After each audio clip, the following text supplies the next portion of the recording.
नमस्कार सभी को। आज मैं उपस्थित हूँ प्रसिद्ध कथाकार कृष्णा अग्निहोत्री का उपन्यास पंचम की फेल लेकर। तो आइए कृष्णा जी के बारे में थोड़ी सी जानकारी दें। 8 अक्टूबर 1934 को नसीराबाद राजस्थान में जन्मी कृष्णा अग्निहोत्री की पढ़ाई कस्बाई वातावरण में मैट्रिक तक हुई। विवाहोपरांत बनारस हिंदू विश्वविद्यालय से एमए और विक्रम विश्वविद्यालय उज्जैन से पीएचडी तथा सागर विश्वविद्यालय से अंग्रेजी किया। अब तक प्रकाशित उपन्यासों में कुमारिकाएं, वात एक, औरत की, नीलोफर, निष्कृति, टपरे वाले, मैं अपराधी हूँ और बित्ता भर की छोकरी चर्चित रहे। ये इनकी प्रकाशित उपन्यास बहुत चर्चित हैं। कहानी संग्रहों में टीन के घेरे, जिंदा आदमी, जय सियाराम, सर्पदंश, क्या यह जमी है दोस्तों और अपने अपने कुरुक्षेत्र प्रमुख हैं। कई बाल कथा संग्रह, रिपोर्टाज, भीगे मन रीते तन, पंचम की फेल इनका नवीनतम प्रकाशित उपन्यास है। आत्मकथा के 2 खंडों में लगता नहीं है दिल मेरा और औरत प्रकाशित और बेहद चर्चित है। वाग्मणि सम्मान, रत्न भारती सम्मान, अहिल्या सम्मान और अजमेर का नागरिक सम्मान पा चुकी कृष्णा अग्निहोत्री मानती हैं कि असली पुरस्कार तो पाठकों के पत्र होते हैं। तो ये था इनका संक्षिप्त परिचय। अब आइए इनका प्रसिद्ध उपन्यास पंचम की फेल प्रारंभ करें। और इसको भी मैंने कई भागों में बांटा है, क्योंकि किसी भी उपन्यास की कथा एक ही अंक में देना संभव नहीं होता, फिर काफ़ी लंबा वीडियो हो जाता है। इसीलिए भी मैंने कई भागों में इसको बांटा है।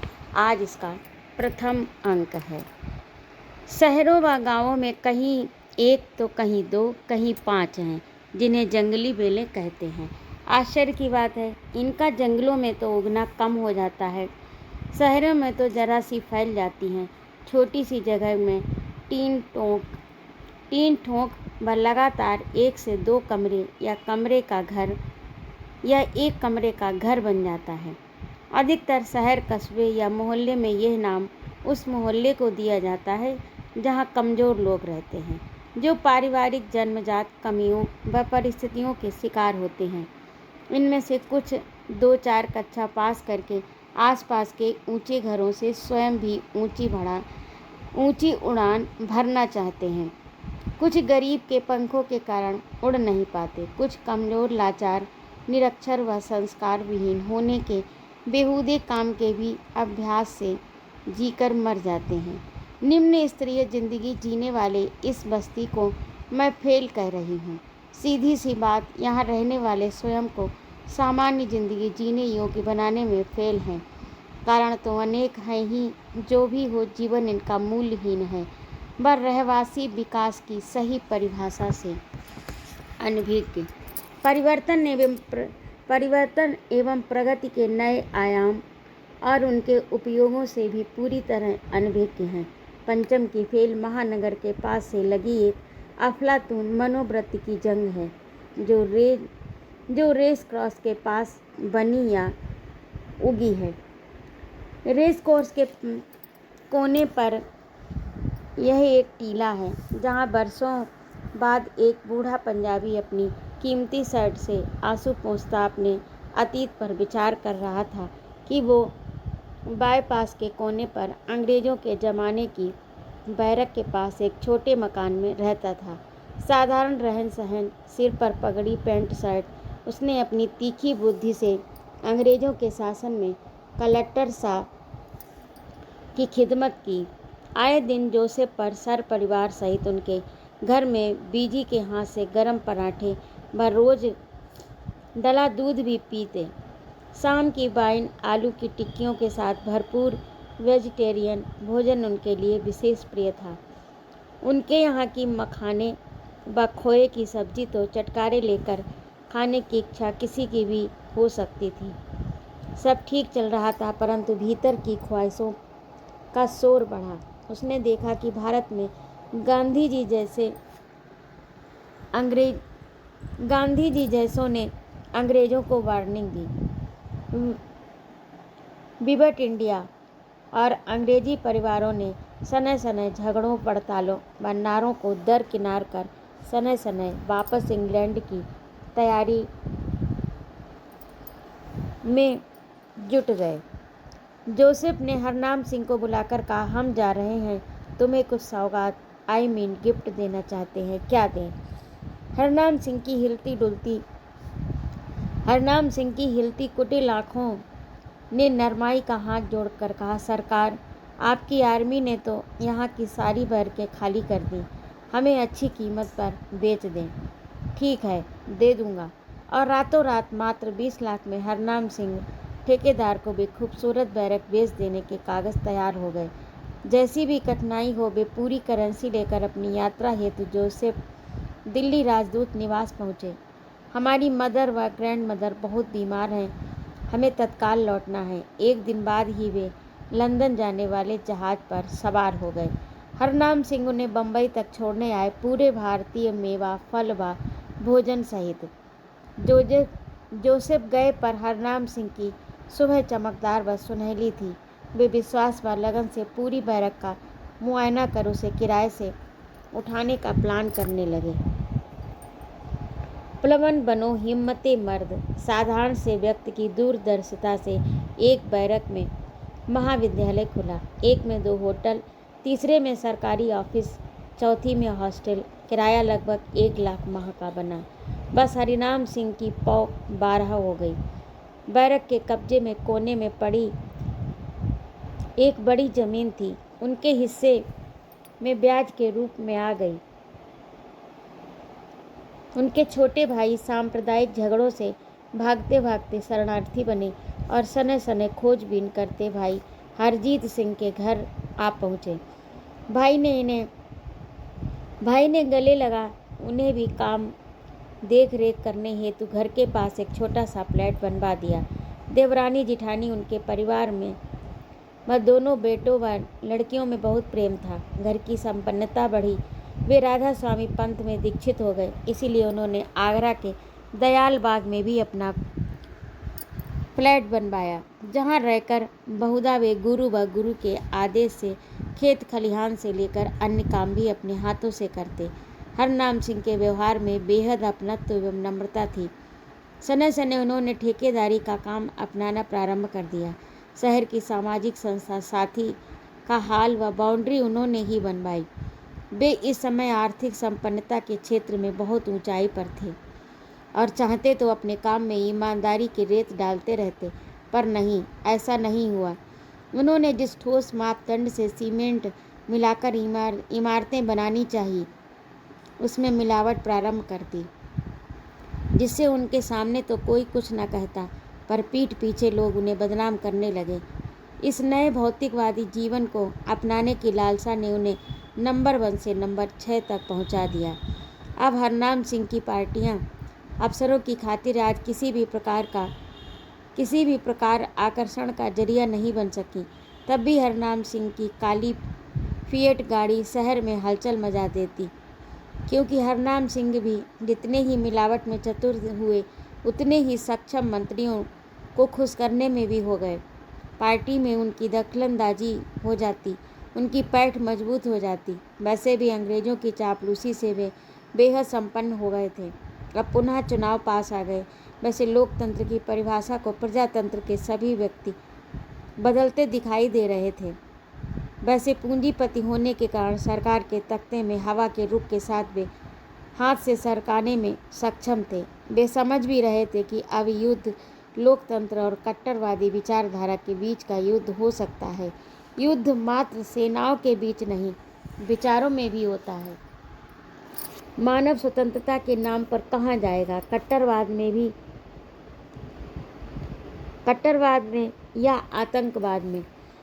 ये शक्तियाँ आतंकवादी अधिक हो सकती हैं। यदि इतिहास में सत्य खोजें तो वक्त पीछे नहीं जाता, इसलिए कट्टरवादी शक्तियाँ भी परास्त होंगी। ये शक्तियाँ छोटी छोटी शक्तियाँ बन आतंकवादी हो जाती हैं। छोटे छोटे समूहों में अपने अस्तित्व को संभालने हेतु आतंक का सहारा लेती हैं। पूरा विश्वास एक ऐसे अदृश्य और अनाम युद्ध में जी रहा है जो दिखता नहीं, पर सब जगह व्याप्त है। एक ओर संसार तो दूसरी ओर व्यक्ति होता है। आधुनिक आविष्कारों व बढ़ती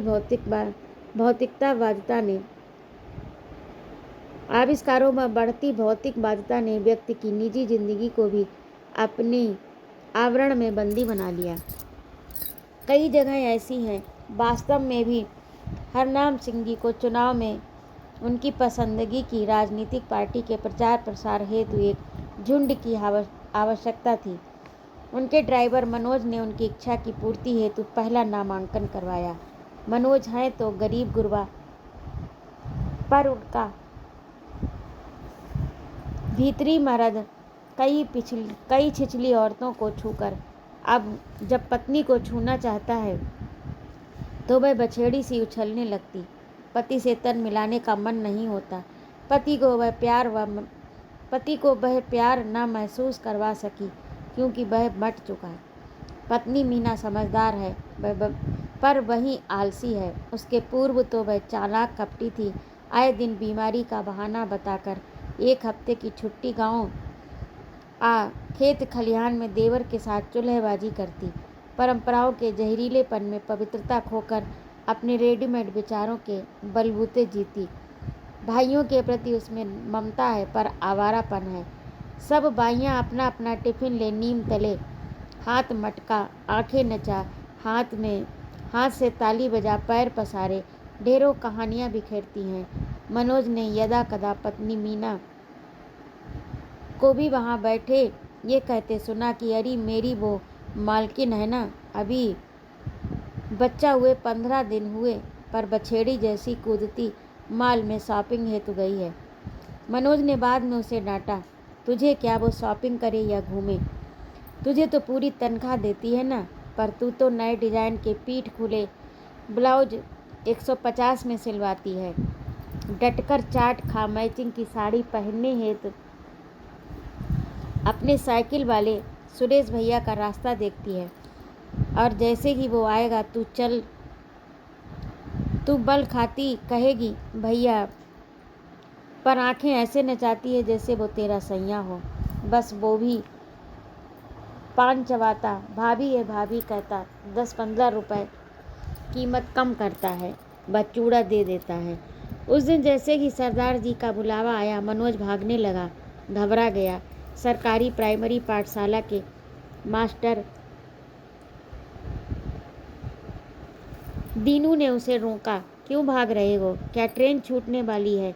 जब मनोज ने बताया कि वो कहाँ जा रहा है तो वे हंसे, कहते हैं न अब्दुल्ला की शादी में, तब वो कहते हैं ना कि अब्दुल्ला की शादी में बेगाना खुश, तुम तो नेता बनोगे नहीं, तब ये जान छोड़ भागम भाग क्यों। आप ना समझेंगे, महीनों रोटी जुगाड़ खर्च चलेगा, हमें बड़े लोग प्यार से बुलाएंगे।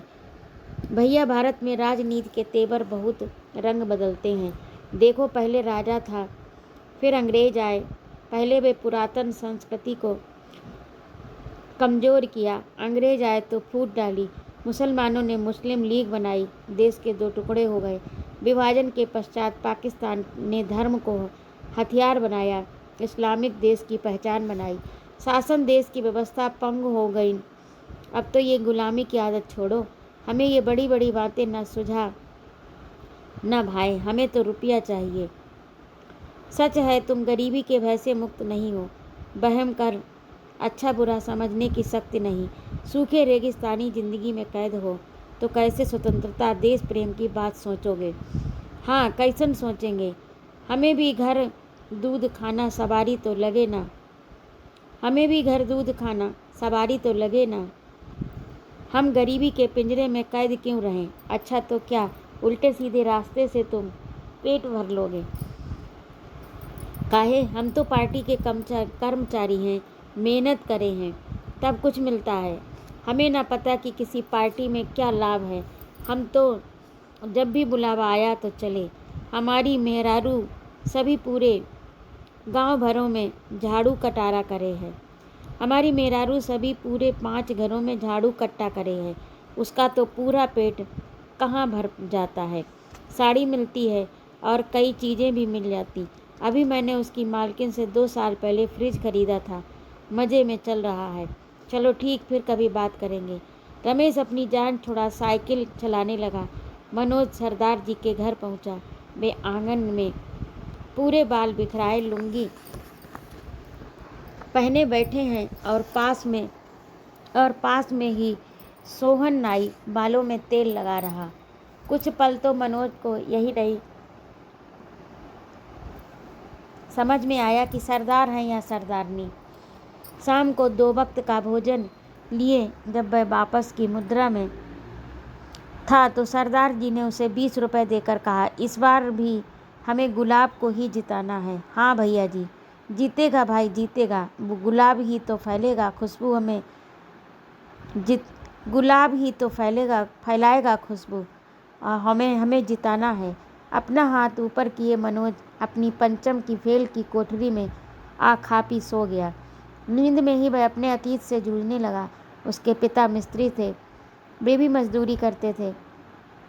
वैसे दोनों चिड़चिड़े व मेहनती थे, पर बच्चों की कमी न की। पूरे 6 भाई बहन, बहनों के सिर के बालों के छपरे में जुएं व भाइयों के पैरों में मैल की परतें जमा। बड़ा छोटे को हफ्ते में 1 दिन नहला देता, ऐसे ही बड़ी बहन छोटी को नहलाकर उसके कपड़े कूट देती। बड़ी 9 साल की बहन माँ से डरने के कारण सुबह उठ ज्वार के टिक्कड़ से लहसुन मिर्च की चटनी तैयार कर देती। बस बड़ी जीजी को ही प्राइमरी में पढ़ने बैठाया गया। शेष उछलते कूदते कभी किसी के बंगले में फूल चुराते तो कभी किसी के अमरूद चुराकर वही खा लेते, ताकि अन्य भाई बहन को न देना पड़े। वे सब समझते थे कि पैदा तो माँ बाप ने कर दिया है, पर जीवन का युद्ध उन्हें स्वयं ही लगातार लड़ना है। मझला भाई सुरेश कुछ समझदार है। वह कभी छोटे छोटे काम करके जो पैसा कमाता उससे फैन रूमाल खरीद मोटरसाइकिल वालों को सलाम ठोक बेचता। मनोज के पूरे परिवार के साथ पूरी फेल के टूटे फूटे जिस्मों को भी यह नहीं पता कि आज़ादी की लड़ाई में अंग्रेज़ों के साथ कौन था। मौका परस्ती मुस्लिम लीग भी खिलाफत में खड़ी थी। उन्हें तो यही पता था गरीबी का नाग चूल्हे में तो पड़े, कैसे भी हो आग चूल्हे में जले। सारा परिवार कुछ समय डटकर कमाता, 1 हफ्ते गोश्त, सस्ती मिठाई व शराब डकारता।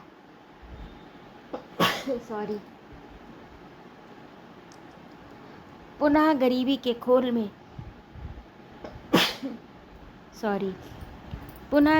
खोल में घुस इधर उधर मुंह मारने की सरगम बजाने लगता, लेकिन सुरीली सरगम बजाने में वह सदा असफल होता। वह ये तो चिल्ला चिल्ला कर कहता कि मुझे सरगम आती है, परंतु यह नहीं समझता कि सुर को सुरीला बनाने हेतु अभ्यास व सिखाने वाले के प्रति निष्ठा रखनी पड़ती है। अपने तिड़ के पैरों पर जमे मैल की परवाह न कर कैनवास के चुराए जूतों को पहनकर सरदार साहब के सामने जा पुनः खड़ा हुआ। उनके आदेश पूर्ति के लिए ही लौटकर रुपयों को संभाल उसने कपड़े के बंडल को खोला। नारंगी रंग का चमचमाता कपड़ा। उसने उसे देख ओठों पर जीभ फेरी, जैसे कोई मिठाई देख रहा हो। सने सने पुरानी जंग लगी कैंची निकाली, उससे 3 गज कपड़ा काटकर अपने लिए रखकर फिर बैनर व झंडियाँ बनाने लगा। उसके चेहरे पर एक बढ़िया संतुष्टि व चैन छा गया। तभी पड़ोस से भगवती भागती आई, उसके दरवाजे के पीछे छुप गई। उसके पीछे उसका पति सेवक राम हाथ में लकड़ी लिए आया और चीखा, अरे महेशवा, निकाल बाहर इस कुतिया को। एक तो बांझ, उस पर मेरे बेटे को ताक भी नहीं पाती ढंग से। तभी उसका बेटा राधे लंगड़ाता तुतलाता बोला, झूठ क्यों बोले रे बापू, तू तो गांव में मेरी माई को फेंक कर यहाँ भगवती मौसी से पाट बैठला लिया, अब मेरे नाम को क्यों बीच में घसीटता है। मौसी तो मुझे अच्छे से रखती है। बड़ा आया मौसी वाला, ऐसा धुनूंगा कि मौसी न माई भूल जाएगा। साची कहे रे राधे, भगवती कुछ मिला 6-7 घर झाड़ू कहा करे है। सांची कह रे राधे, भगवती कुल मिला के 6-7 घरे झाड़ू कहा करे है। कुछ नहीं तो 8,000 कमाती होगी। तू तो मजदूरी कर आधी कमाई ठर्रे में फूंकता है। नहीं है तो यहाँ जा, भाग जा। सेवक जैसे कि बड़बड़ाता लौटा। महेश ने पुचकारा, भगवती बाहर आ जा। भगवती ने अपनी गंदी साड़ी से आंसू पोंछे।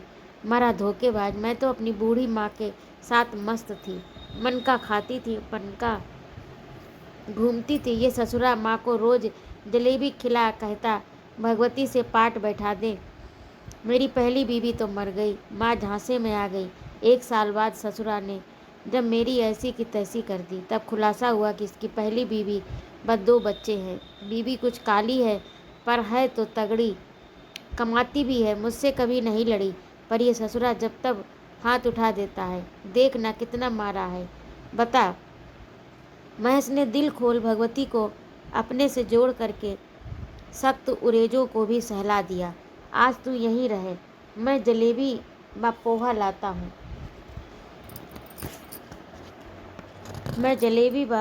लाता हूँ। अच्छा, मैं बहुत थकी हूँ। तब तक पीछे बरामदे में लेट लेती हूँ। और सचमुच भगवती थकावट व भूख के नशे में पीछे जाकर सो गई।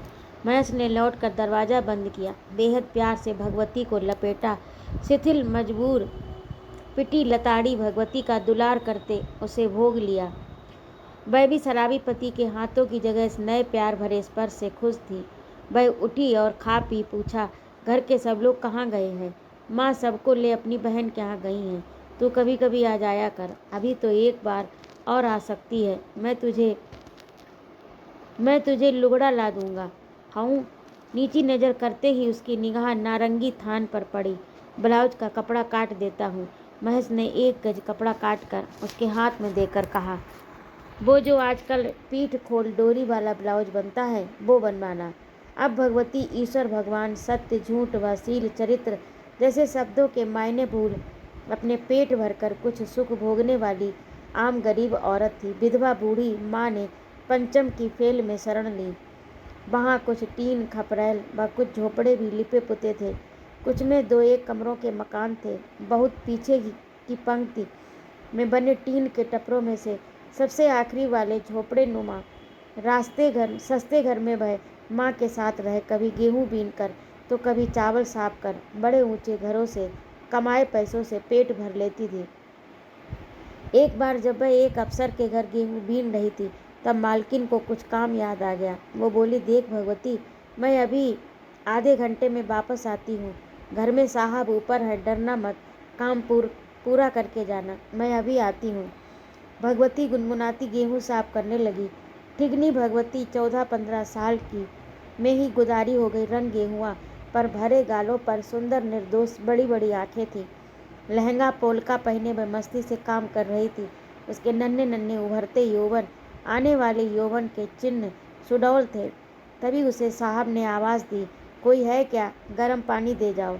बाल्टी पूरी न भरी तो भी भारी थी। वैसे ही वह उसे उठाकर ऊपर ले गई।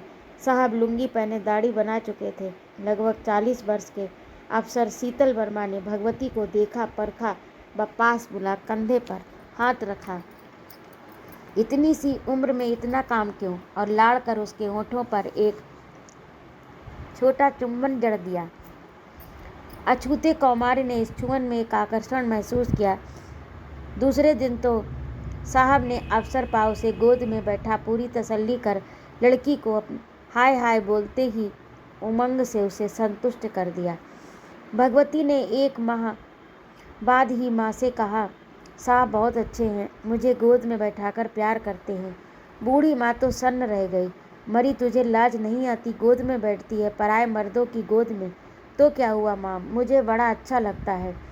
और देखो साहब ने मुझे चांदी की पायल भी दी है। कुत्ती, माँ ने डट कर बेटी को पीटा और गाली देकर लतियाया।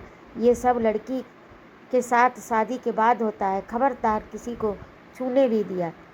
भगवती डर गई, पर उसे वही नशा याद तो आता था। इसीलिए सेवक राम के शादी के प्रस्ताव पर वह खुश थी। दोनों इस तरह कमाते खाते घूमते व बार बार बिस्तर गर्म करते रहे। सेवक रोज कहता, अच्छा है तू बच्चे नहीं पैदा करती, देख कैसन कसी बाडी है तेरी। पर कुछ समय बाद उसे अपने बच्चे, अपनी पहली पत्नी माया याद आने लगी और शुरू हुआ बहानों का सिलसिला। सेवक गांव जाता लौटता देर से और भगवती से भी उसने दूरी बना ली। अब भगवती को शराब पीटता, नोचता, चबाता, उसकी कमाई भी छीन लेता। औरत गरीब हो या खूबसूरत, उसे प्यार के स्पर्श से ही बांधा जा सकता है। इस मारपीट व गाली गलौज व लूट ने भगवती को सेवक के साथ रहने में मजबूरी भर दी। वह उससे टूट गई थी, पर लौटकर बूढ़ी माँ को दुखी नहीं करना चाहती थी। आज उसे अपने लिए एक समाधान दिखाई पड़ा। महेश भी अपनी बीवी से ऊब रहा था। वह अपनी मर्जी से रहती घूमती, तब भगवती क्यों उसकी पत्नी की चिंता करे या सेवक की चिंता करे जो पहली पत्नी को पाल रहा है। काहे को पतिव्रता जैसन पाते, वैसे जो कि लुटी घसोटी देह को महेश के झोपड़े में यदि 2 क्षण मिलते हैं तो उस विश्राम गृह में सोना तो स्वाभाविक था। बड़ी बड़ी बातें भागवत सुनाते पंडित जी भले ही भाषण दे, पर वे भी मौका परस्त हैं। अब थकी मादी भगवती भागते भागते ठहरना चाहती है। हाँफती को सुकून चाहिए। महेश लंगड़ा तोतला शादीशुदा है तो क्या उसे लड़ियाता है, धीरे से बैठता है, उसकी मनपसंद की चीज़ें खिलाकर कुछ न कुछ देकर विदा करता है। उसे क्या पता कि जिंदगी रोज़ नए नए सवाल खड़े करती है। भगवती को भी कभी दुर्गा तो कभी गणेश की पूजा करनी आती है, पर उसे कभी भी पश्चाताप नहीं होता कि वह सेवक को धोखा दे रही। वह तो बराबरी का जीवन जी रही है। वह पढ़ी लिखी तो थी नहीं, पेट व शरीर को भूख में रोटी व प्यार तो चाहिए ही था, लेकिन भगवती को और उड़ने की महत्वाकांक्षा ने उड़ने पर बाध्य कर दिया। वह सातिर चोर हो गई। अकेले रहने वाले छात्रों व बाबुओं के घर ढूंढ कर काम करती। सेवक महेश कहाँ लगते। भगवती बढ़िया साफ सुथरी साड़ियाँ, खुले ब्लाउज के साथ नकली अच्छे जेवर पहनती। उसकी कमर में व सामने ब्लाउज के नीचे छोटे बटुए छुपे ही रहते। अब रमेश बाबू भी फेल की पिछली पंक्ति के एक मकान में रहते हैं। अधिक पढ़े लिखे नहीं, एमए हिस्ट्री में किया है, जो एक मिडिल स्कूल में कुछ वर्षों से छात्रों को किस्से कहानी सुना जमे हैं। गांव के घर में माता पिता व पत्नी रहते हैं। थोड़ी सी खेती है। जैसे तैसे बुढ़ापे में पुराने मजदूरों द्वारा अनाज दालें समेट लेते हैं। पत्नी कुछ काली व देहाती है। मजबूत काठी के कारण सास ससुर की देख रेख व खेती का काम कर सबकी दुलारी है। रमेश जी सड़कों व खर्च की कठिनाइयों से कम ही अपने गांव जा पाते हैं। उन्हें सुबह उठ खाना बनाना जरा भी पसंद नहीं। जैसे ही भगवती ने उनसे मिल कहा कि वह उसका खाना बना देगी तो उनकी बाँछें खिल गई। वह हो गई 500 रुपये माह पर बात पक्की। अब रमेश ये तो समझते थे कि भगवती तो अपना खाना यही खाएगी। 100-500 रुपये बढ़ाकर घर की सफाई कपड़े की धुलाई का काम उसे ही सौंप कर चाबी थमा दी। अब जगह जगह 2 या 300 में झाड़ू कट्टा करने से तो ये काम भगवती को पूरी तरह भा गया। पहले 2 घरों को निपटा। भगवती रमेश के घर 9 बजे पहुंच उन्हें पहले नाश्ते में नमकीन पराठे पूड़ी या पोहा चाय परोसती और तत्काल सब्जी रोटी बना लंच का टिफिन व पानी थमा देती। सलीके से दरवाज़ा बंद करते करते बोलती, वाह सर, और मुस्कुराकर घरवाली सी दरवाज़ा बंद कर लेती। उसे पता था कि मास्टर जी शाम 4 बजे से पहले नहीं लौटेंगे। अब इत्मीनान से मास्टर सा की पैंट दराज खखोल कर रुपये 12 आने जो भी सरलता से मिलता, तत्काल कपड़े धोकर झाड़ू पोछा बर्तन निपटा स्वयं खाना बना खाकर रमेश के बिस्तर पर सो जाती। 3 बजे उठ ठीक मास्टरनी के टेल्कम पाउडर को मुंह गले में लगा कोई सी रसेदार सब्जी रोटी बना ढाँक कर चाय का पानी चढ़ा देती।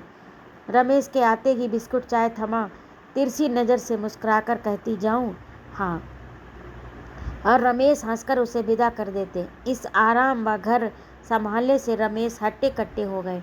एक दिन छुट्टी के पास आने पर रमेश ने पूछा, भगवती कुछ नॉन वेज बना लेती हो? हाँ साहब, मुर्गा और अंडे की करी बना पाती हूँ। ठीक है, परसों छुट्टी है, तुम आज ही बता देना क्या क्या लगेगा। हाउ। अपने टेढ़े मेढ़े अक्षरों से भगवती ने लिस्ट बना तेल मसालों का प्रबंध कर लिया। बनाते हुए जो सुगंध उड़ी तो वह भी जीभ चलाने लगी। तभी अंदर के कमरे से आवाज़ आई, उधर तो आना। हाउ। भगवती अंदर आई तो रमेश टीवी देख रहे थे। उन्होंने झपट कर भगवती को पकड़ लिया। भगवती ना करते रमेश की पिपासा तृप्त करने में सफल हो गई। उन्हें कनखियों से ताक भोजन परोसा। तू भी थाली लगाकर यहाँ आ जा। भगवती ने बहुत अरसे पश्चात मुर्गे की रान चबाई और खुश होकर घर लौटी। राधे को छुपाकर लाई, बिरयानी खिलाई और सेवक राम को देखते ही चिल्लाने लगी, हाय राम, पेट में भारी दर्द है। और सने सने दर्द कम होता गया। भगवती गहरी नींद में सो गई। सेवक अब भगवती से कुछ नहीं कहता। वह भी ढोर जैसी पड़ी जोरू को यदा कदा ही नोचता, अन्यथा गांव जाने को तैयार रहता। उसे भी समझ में आ गया कि अपने जिस्म से वह इतना नहीं कमा पाता कि इस औरत को खुश रख सके।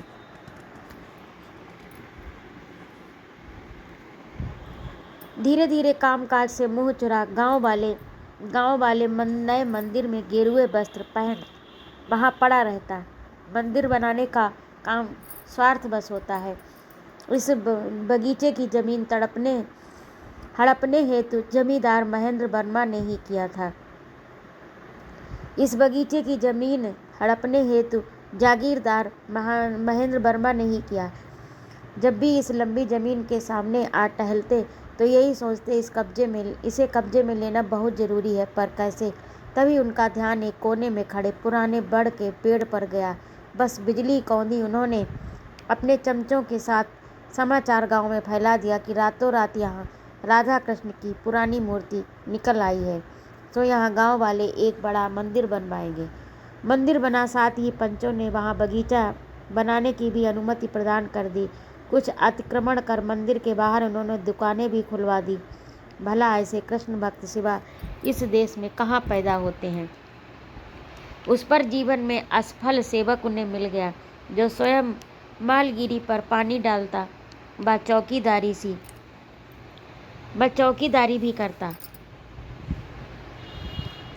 बस हफ्ते में एक दिन भगवती के पास उसी के नाम से उधारी राशन पानी कुछ वहीं रखता, कुछ छिपाकर गांव ले जाता। इस तरह रंग लगे न फिटकरी, रंग भी चोखा हो जाने लगा। महेंद्र जी